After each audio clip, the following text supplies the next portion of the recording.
Are you coming into expressive arts from being a psychologist, or were you doing something different before?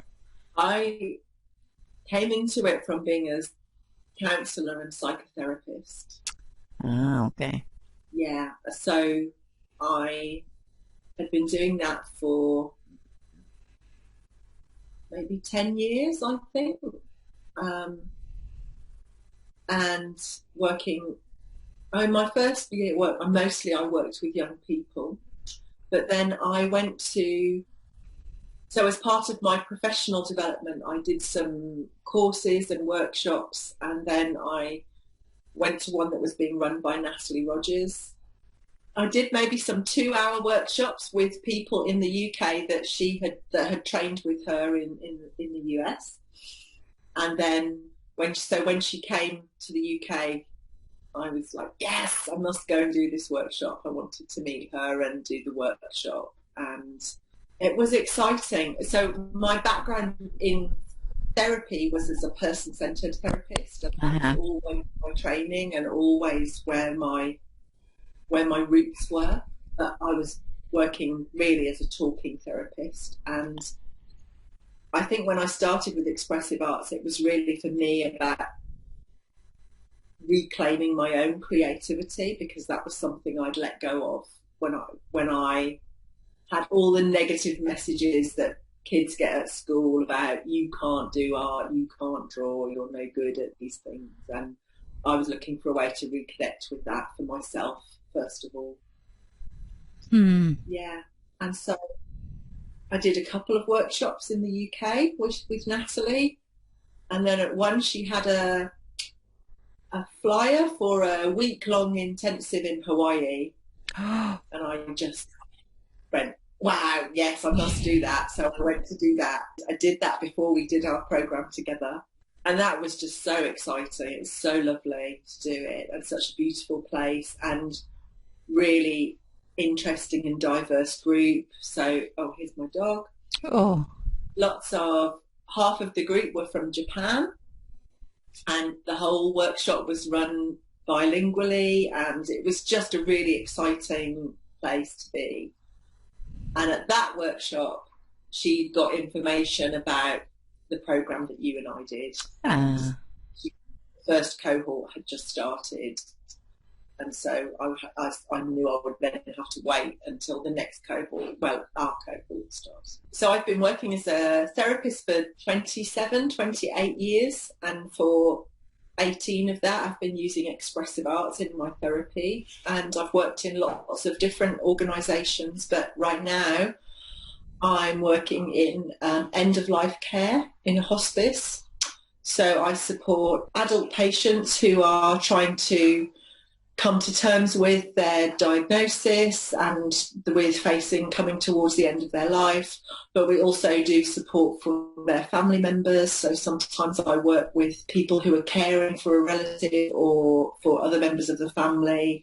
And then we provide bereavement support as well. So we have some groups and do one-to-one and individual work. So that's the bulk of my therapeutic work at the moment. But I also do some very small amount of private practice work, really because I think it's good for me to keep a focus on, or to keep some practice that is out in a different area of work, so that that doesn't mean I don't get too narrow in the way that I focus. I think that's always been important to me, is to try and keep really open and really broad about the way that I work. I've also done lots of teaching. So for 10 years, in two blocks of 5 years, I did some teaching, and I was training counsellors and psychotherapists. And then I'm moving towards a more spiritual focus in my work. So alongside therapy, I've been doing some training in being what's called a spiritual companion. So Uh-huh. being able to be alongside somebody as they explore their spirituality and what that means for them. Yeah, it's about well-being and creativity and finding your potential, but it has a broader focus, I think, than therapy. And so that's the area of work that I'm moving towards more as I get older. That's super interesting. I love that. I remember when we were in California, Mm. you did a workshop in which you did drumming, and then everybody went on like a spiritual journey and had visions, and that was very interesting. At that time you were very interested in drumming and using the voice. Yes, yes. It was based on sort of work I'd done, training I'd done in contemporary practices, looking at shamanic spirituality and traditions from around the world, and drumming as a way of facilitating that process of going on an inner journey or a journey into another reality to find guidance or truth or guides. Yeah, I mean, did you find that workshop was powerful for you, or did it work for you to do a journey like that? Yeah, I mean, I remember I went into some dark underground place, and for me it just meant like going deeper into myself and my experience and my wisdom. I came out with a painting. Somebody gave me a painting. Maybe you said that we were gonna meet a guide or something like that. I don't know. Yeah. But I remember I came out with a painting, and that was a good sign for me, because I've been painting a lot ever since. It's been many, many years. So Fantastic. Yes, I think it fits. For me, I wanted to explore how that would fit with Natalie's approach in person-centered expressive art, and that idea that to work creatively, but also it takes you on a different internal journey to find your own truth and your own knowing and wisdom. And then I wanted to explore how those ideas sat with more traditional kind of shamanic ideas about how journeying to other realities or to our spirit guides, but also is a different internal journey to find access to other wisdom, and how those things might sit together. I wouldn't define myself as a shaman. I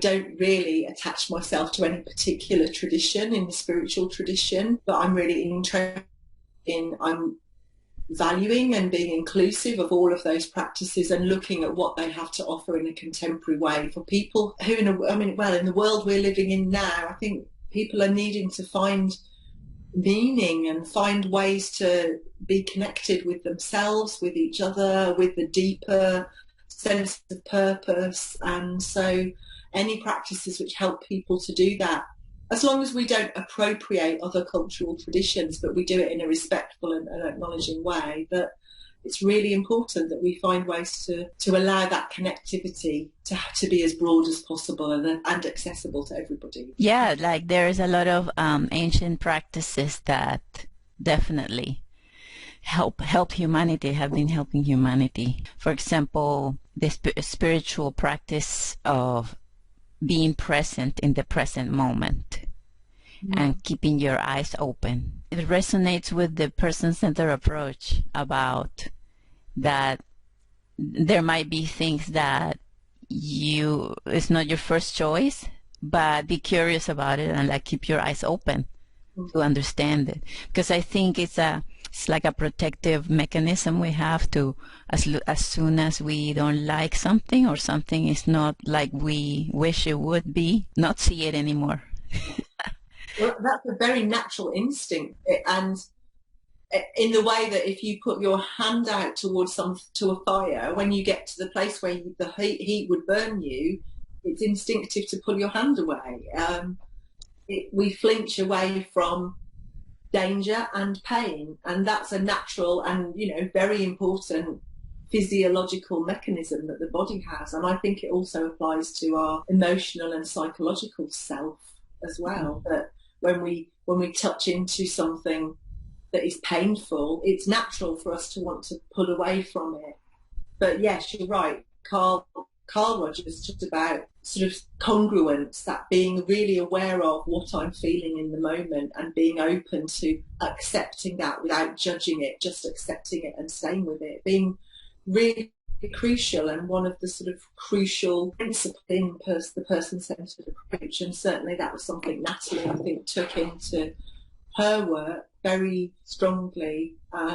and using the creative connection work as a way of developing that congruence, allowing us to be more fully aware of ourselves and who we are and what we're feeling and what's with us in a moment, by using all those other different approaches to explore that and access it. So whether it's art or movement or making sound or whatever it is really, or whether it's meditating, whether you come from a tradition where meditation is what you do, or trance dance is what you do, or prayer is what you do. It's all a way of trying to be more fully present to yourself, isn't it?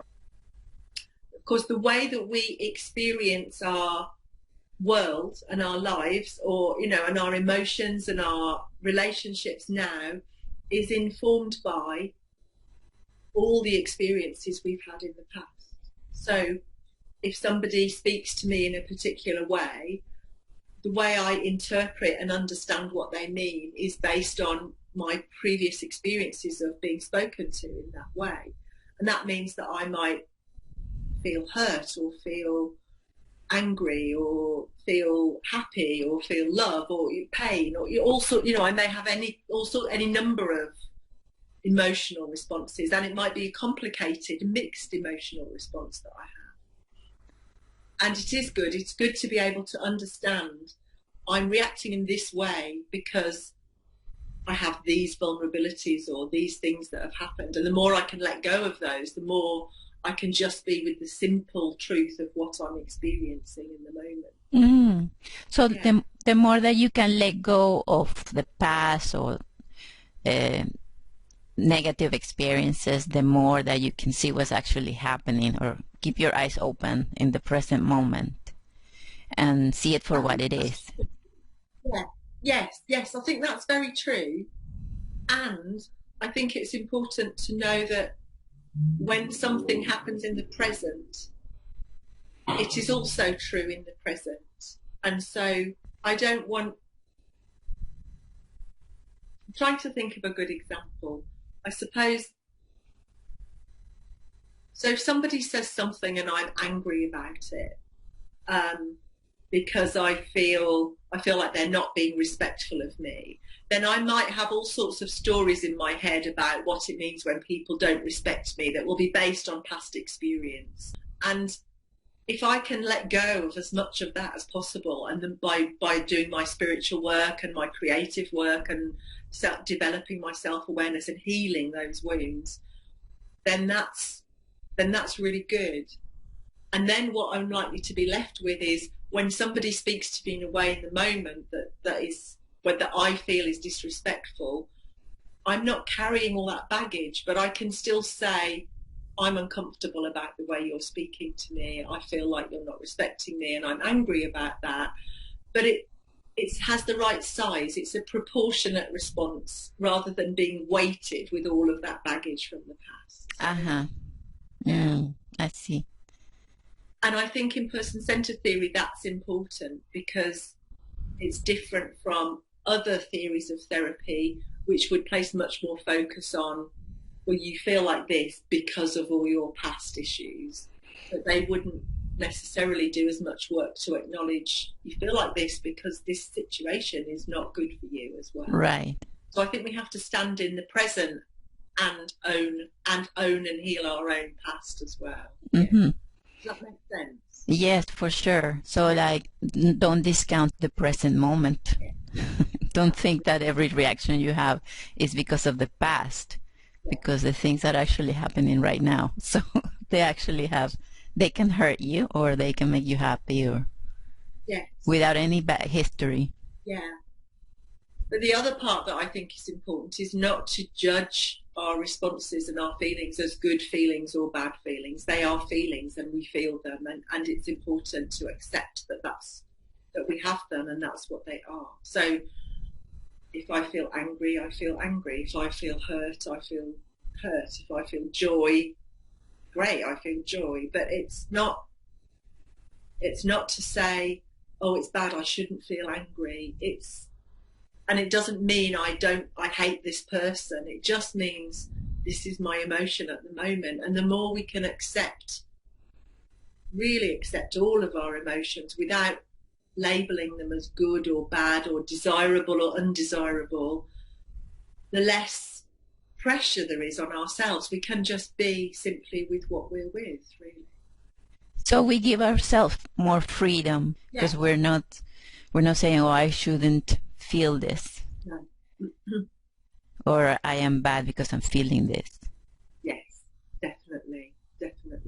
And I think that's where the problems come, is when we tell ourselves those things, and when we're told those things as a child.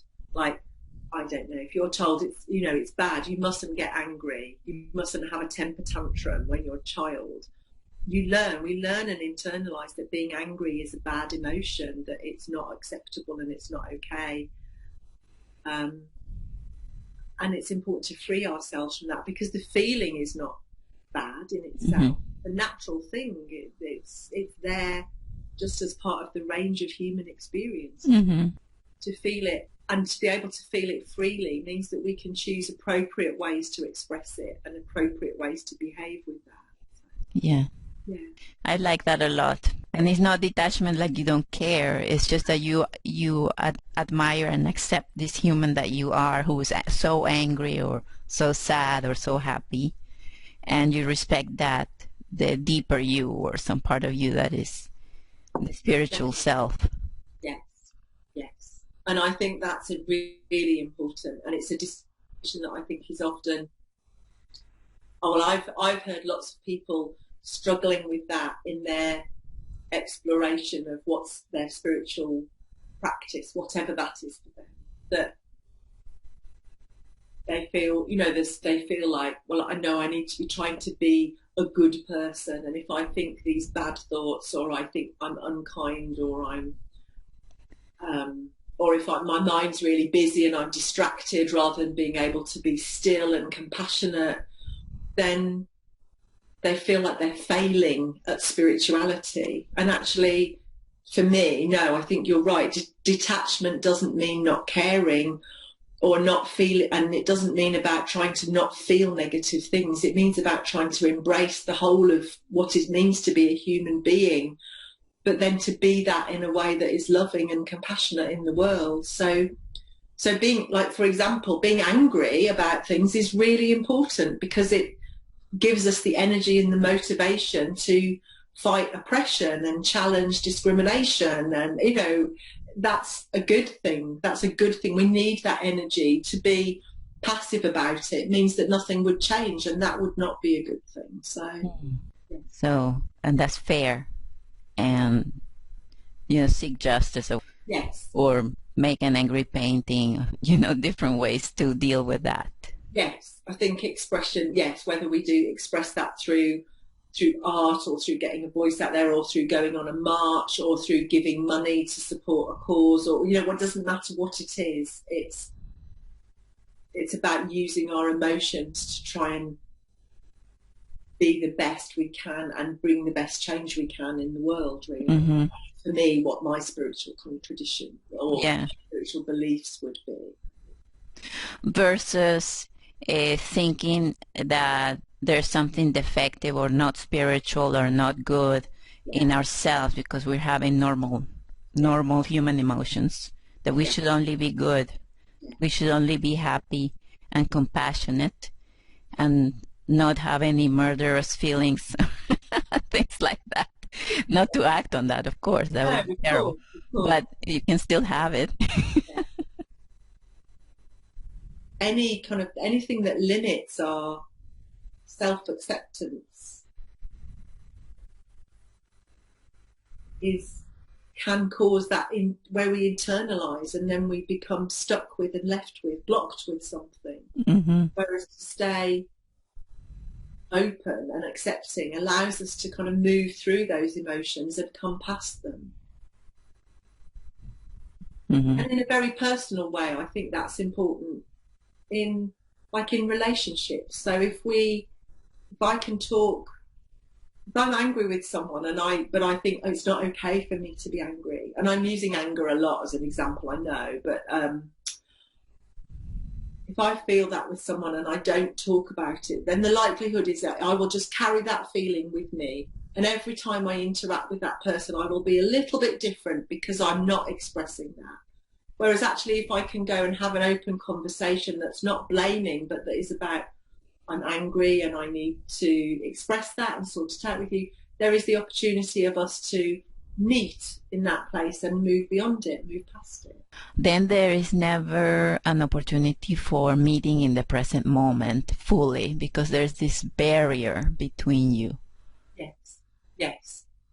Because Yeah. little part of my experience that I've put into a box somewhere and I'm keeping it hidden means that I don't have total freedom, because that part is not being expressed and not being accepted.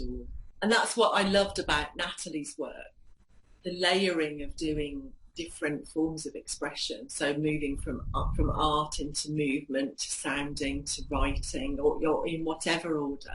For me, and for lots of people that I work with, allows that freedom of expression of all of that emotion. And I think sometimes what clients, I notice, they fear is that once they get into an emotion, once they allow it in, that they're going to somehow drown in it or get lost in it, and then it will overwhelm them.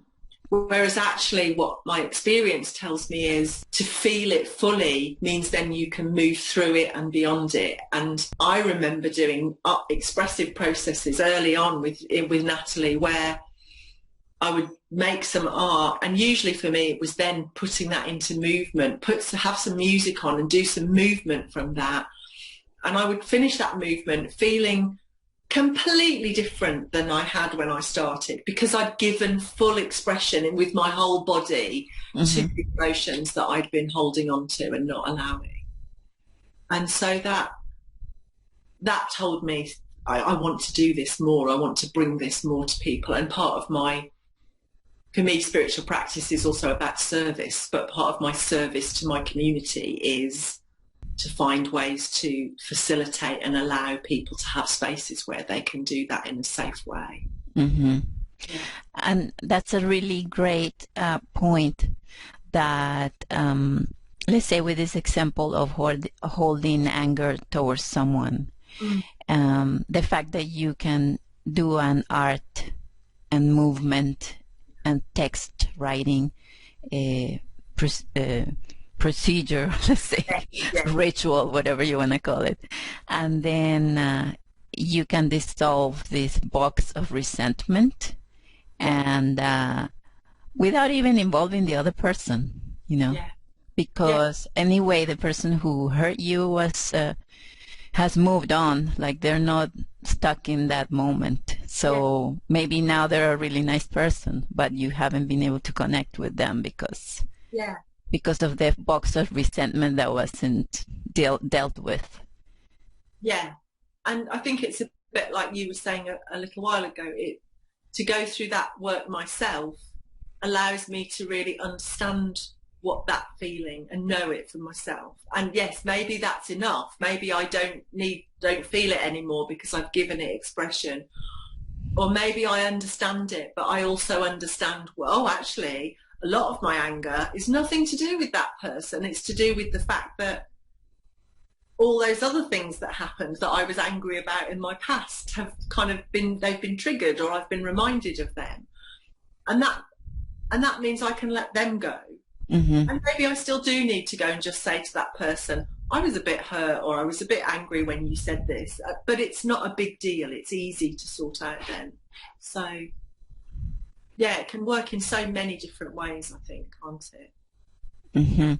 So like the emotions that were not fully expressed are kind of creating a barrier, like glasses, and you don't get to see the present moment as it is, because there's obstacles there.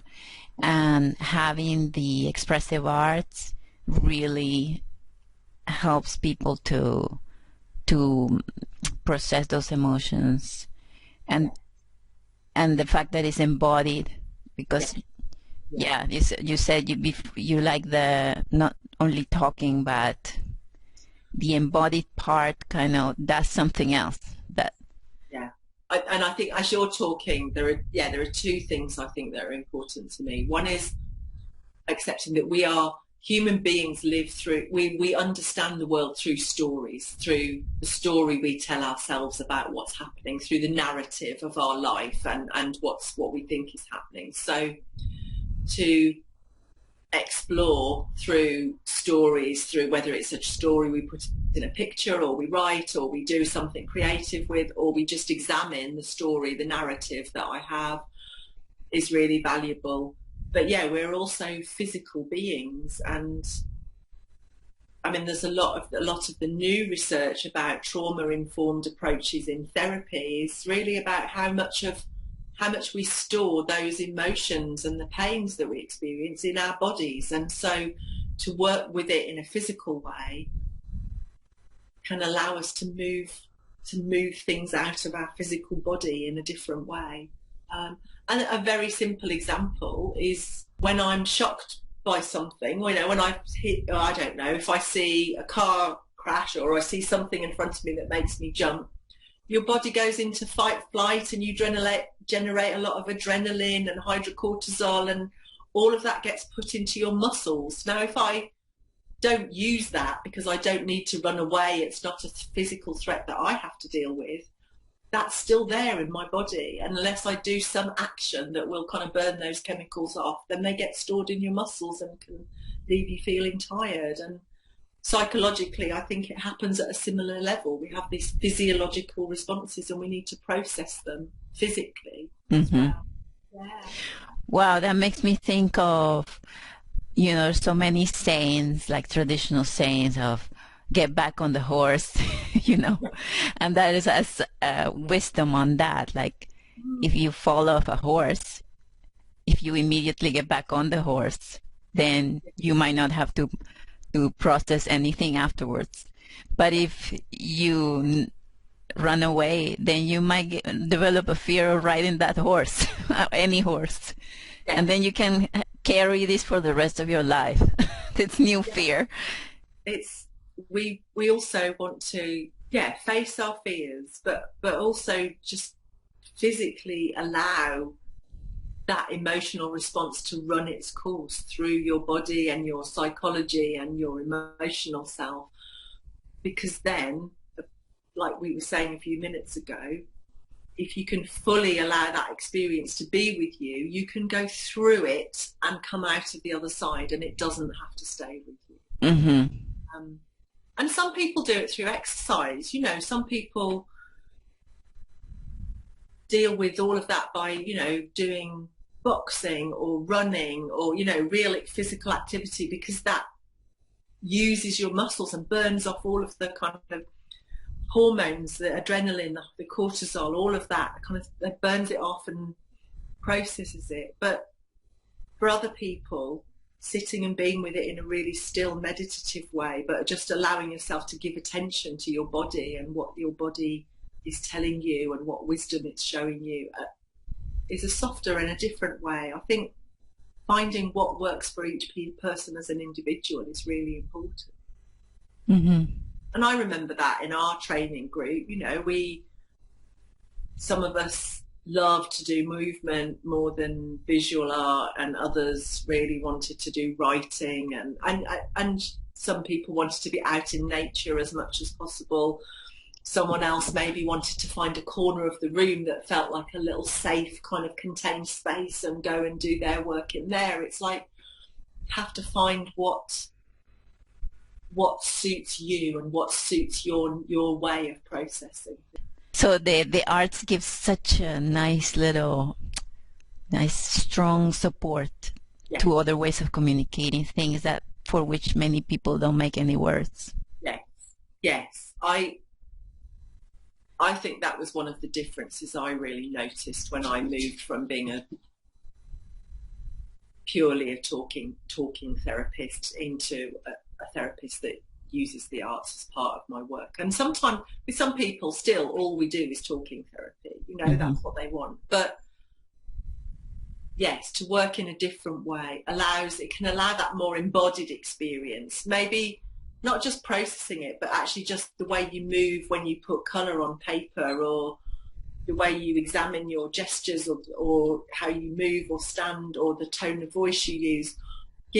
changes things anyway, but also to put something visual down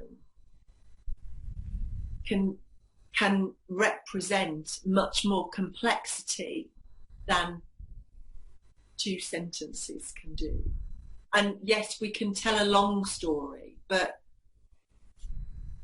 for me, if I wrote a long story, I can't be aware of all of those words all at once. Whereas with a picture, I can have just an awareness of the whole of the story in one moment, in one image, on one sheet of paper.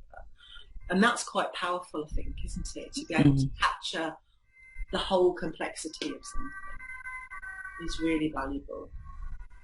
And the complexity of emotions, I suppose, isn't it? So I could look at a picture and the picture might show that I'm angry and confused and worried and a bit frightened and excited and expectant. And, it might have all of those components in. Whereas to put it into words and talk about it, I have to focus on each one at a time as I express it in words. And that doesn't somehow capture the whole in quite the same way, does it? Yeah. And what you were saying about stories, like sometimes an image, maybe it's not exactly what the story is, but an image of something happening is a tremendously good metaphor for a situation a person is going through. I'm reminded about someone in my workshops who made 2 hills, 2 precipices, and then there was a bridge in between them, and then a person crossing, and it's a woman who was getting divorced. Like, oh my God, she could put everything on there, even though it's an image of something else, but he really got something from that metaphor. Something, first of all, something that will end. This situation will end when she finished crossing, and many other things. But I've got a drawing you did about decision making that you gave to me at a workshop, which captures that really beautifully. Yes, because in that picture you had drawn a figure looking at an object, but you drew the figure lots of times in lots of different places in that landscape, and really that image really captured the process for you of decision making being about trying to look from different angles at all the different perspectives that you could take as a way of understanding it so broadly that help you then to make your decision about what you needed to do about something. And I've still got that picture. I've still got it somewhere. Yeah, I remember that picture. Yes, it's lovely, really lovely. But yes, it was a visual way that you could really represent a really complex idea, and as an image, it's just beautiful to look at, but also quite simple to understand. But what it means, what it symbolises, and is a metaphor for, is a very complex idea, isn't it? That's that's harder to put into words. And when you make a physical representation of something, then you notice things that belong to the physical world. For example, the fact that because I remember it was a ball that was in different places. This ball interacts with the landscape. So like, it's not only you and the ball, there's a landscape too. So decisions are not only you and the decision, there's also the world that makes a huge impact. And if you're only thinking that through words, you don't see the world. It's not necessary in a mental thinking about it. But if you make a drawing, the ball and about yourself and your relationship to it, but you're not thinking about the fact that the object, the ball, and you exist in relationship to this wider landscape that's also playing its part. Right. Like if you're down from the ball will come to you. Yes. And maybe the ball will go away and you don't even have to make this decision. Totally. Yes. Yeah. On one side, yes, that it might squash you if it comes towards you, but equally, if you're the other side and it rolls away, you might lose it, and that may be good, but it may not be what you want. And so, yeah, there was so much to consider in that. And Yes. image just captured that so beautifully, didn't it? Yeah. I think it's a really good way to help with the thinking, besides the fact that your emotional stress or can be calmed down a lot just from the activity of making an artwork. It really gives you extra information for better thinking, more clear thinking. Having Maddie and going out walking a lot every day has been has taught me a huge amount more about what we're talking about, I think. Because what I notice when I'm out with her is she is fully in the present. So if she's interested and excited and energized, that's how she's engaging with the world and us being out. And if she's tired, or like if it's raining and she doesn't like the rain so much, she will just walk along kind of with her ears down, kind of behind me. But she doesn't censor her responses. If she's excited, she's excited. If she's feels a bit nervous, if she sees something that makes her nervous, she might bark at it or she'll hide behind my legs. There's no judgment about what her feelings are. She just is how she is in the present, in the moment. And that's been really good for me to observe an animal doing that. Has helped me to practice being with that. So I walk along and I go, right, well, you're feeling this. What am I feeling? Am I actually really aware of what I'm feeling right now? And just living it and being with it spontaneously. We are self-monitoring so much and not doing certain things and not expressing certain things because we think it's not okay to do that. Yeah. There are all sorts of social rules and norms and messages about what we are allowed to be or feel or express, aren't there? Yeah. And some of those I think are necessary. Like there are some basic social rules that are good because they help society function. So like you said earlier, we might feel murderous things, but we don't murder people. Right. That's not society function. But yes, there are other ways in which those messages are really oppressive, aren't they? And yeah, women and other groups of people are very much censored or what they're restricted in what's permissible for them to express. Yeah, and that has an impact on what you're actually feeling inside. Yeah. Thank you so much for for talking to me about all these super interesting topics. It's great. I could